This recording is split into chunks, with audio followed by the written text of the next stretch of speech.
Assalamualaikum warahmatullahi wabarakatuh. Selamat pagi dan salam sejahtera bagi kita semua.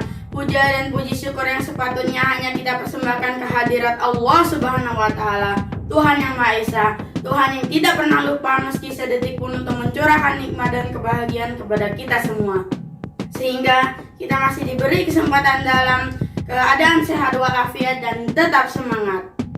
Teman-teman yang berbahagia, saya Raffi Bara Satria di sini selaku perwakilan dari SDIT Abata Lombok yang akan membacakan pidato dengan tema Sejarah Kota Mataram.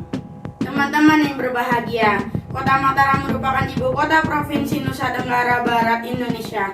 Saat ini Kota Mataram memiliki jumlah penduduk mencapai 419.506 jiwa dengan luas wilayah sekitar 61,30 km persegi. Pada masa lalu Pulau Lombok diperintah oleh para raja-raja.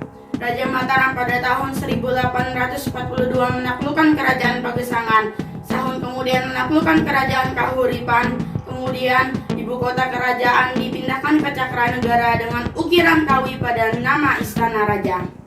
Setelah Raja Mataram jatuh oleh pemerintah Belanda, meski harus dibayar mahal, yaitu dengan tewasnya Jenderal PPH Van Ham, monumennya ada di Karangjangkong. Cakranegara mulai menerapkan sistem duit tunggal yang berada di bawah Afdeling Bali Lombok yang berpusat di Singaraja, Bali.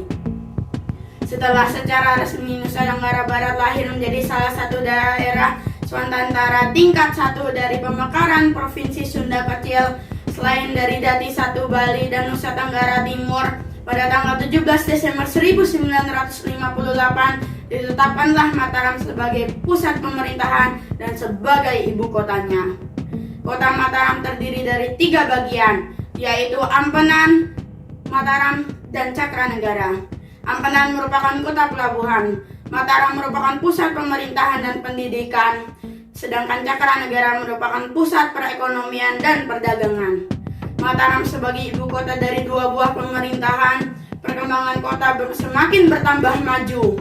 Kebutuhan sarana prasarana dan fasilitas umum semakin besar.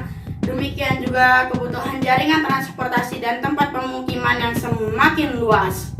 Teman-teman yang berbahagia, seperti yang kita telah ketahui bersama bahwa Kota Mataram merupakan ibu kota dari Nusa Tenggara Barat di Indonesia yang terletak di Pulau Lombok. Tepatnya terletak di pulau yang cantik dan keindahannya sudah mendunia. Tentu saja Kota Mataram memiliki ragam pariwisata yang unik untuk dikunjungi. Namun tidak hanya wisata alamnya saja, kota dengan julukan 1000 masjid ini memiliki banyak bangunan bersejarah yang tak kalah unik.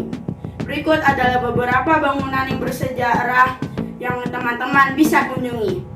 Pertama, Pantai Ampenan. Pantai Ampenan terletak di Jalan Pabean, Kecamatan Ampenan, Kota Mataram, Nusa Tenggara Barat, sehingga tidak jauh dari pusat kota. 2. Museum Negeri Nusa Tenggara Barat. Museum Negeri Nusa Tenggara Barat terletak di Jalan Panji Tilar nomor 6, Taman Sari, Nusa Tenggara Barat, Indonesia. 3. Pura Mayura Saksi Bisu di Kejayaan 3 Kerajaan. Pura Mayura berlokasi di Kecamatan Cakranegara, Kota Mataram, Nusa Tenggara Barat.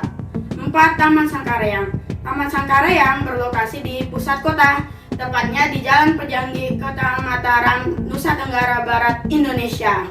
5. Masjid terbesar di Nusa Tenggara Barat yaitu Masjid Islamic Center. Masjid Islamic Center berlokasi di Gomong, Kecamatan Selaparang, Kota Mataram, Nusa Tenggara Barat.